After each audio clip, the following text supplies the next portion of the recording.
Adversity is the thief that has stolen the promise and hopes, dreams, ambitions, and aspirations of many over the centuries of human existence.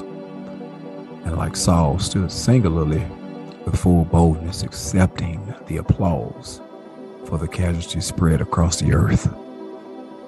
Feeling invincible and indestructible, it stares many in the eyes as defeat and fatigue set in recognition that the battle has been lost, leaving many broken, dazed, confused, pondering the next phase. I too have experienced my share as a young man coming home from work after pulling a double shift, and with the last bit of energy beginning to waver, I continued to tell myself that I could make it home, so I drove and I drove and I drove for what felt like days, when my body had finally had enough and began to close the windows to my soul. And then there was a pause. It felt like an eternity had passed by when I woke to see broken glass, blood, and damage all around me. And immediately, I understood that this moment was not good. Being pulled out of a vehicle that I initially placed myself in, there was pain. There was shock. I was cold, beaten, and bruised. I awoke in a hospital bed, and in spite of dual insurance, had not been cleaned and or attended to. I could not begin to imagine the pain in my parents' eyes when they viewed my condition, as blood drug remained on my face and my clothing. I can see it. Now I take this long ride home, and not until the next day do I see the remains of the vehicle that I was driving. It was smashed completely. And to think, in spite of my pain, I had minor injuries. And after a short rehab, made my way back to a normal life.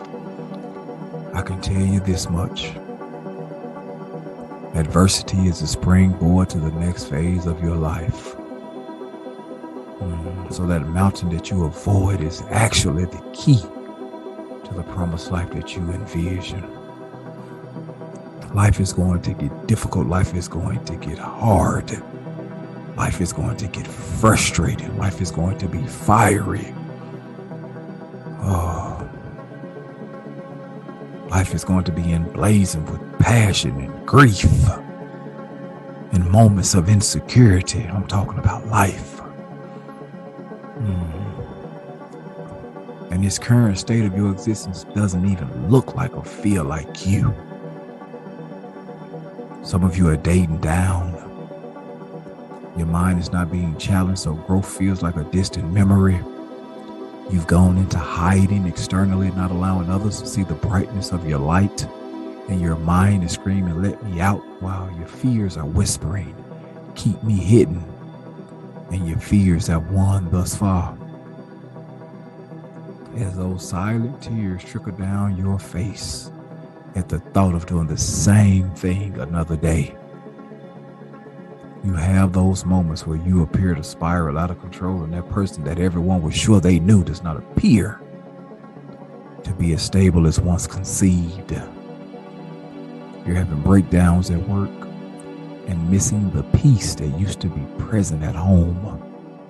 You're procrastinating on your dreams. You're pretending to be a boss in front of everyone while being totally frightened at the idea of tomorrow. The medical bills that are accruing are driving you and your spouse crazy, and to pin a bow on this derailing agenda, you are actively believing your own negative self-talk. But there was a time in your past life, in your youth, where you dreamed of sandy beaches, exotic foods, dancing in the rain, chasing fireflies, enjoying deep moments of meditation while overlooking the ocean. drinking from fresh coconuts and eating fresh macadamia nuts, turning up with your girlfriends, laughing with your boys,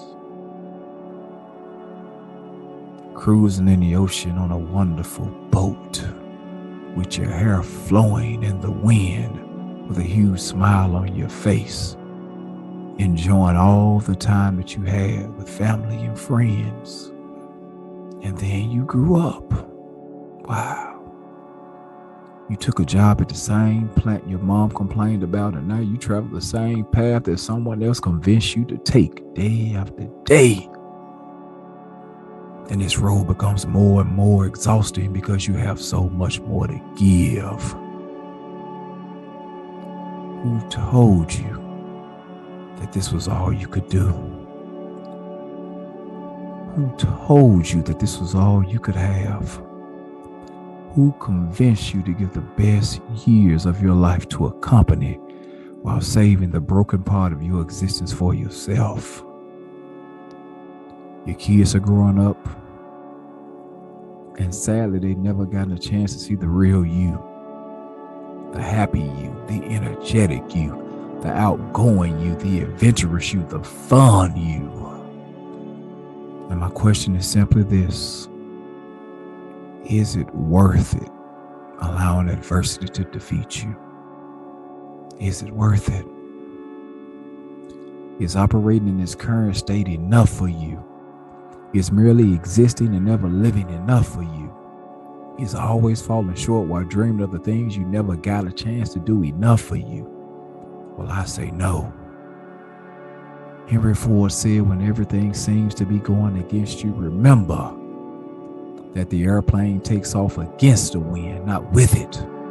So always remember that there's a champion inside of you. There is creativity inside of you. There is passion inside of you. There is art inside of you. There is power inside of you. There is life inside of you. There is passion inside of you. There is majesty inside of you. There is promise inside of you. There is God inside of you. And once the storm is over, you won't remember how you made it through, how you managed to survive. You won't even be sure whether the storm is really over. But one thing is certain: when you come out of the storm, you won't be the same person who walked in. That's what this storm's all about, called adversity. I believe in you. I need for you to believe in you.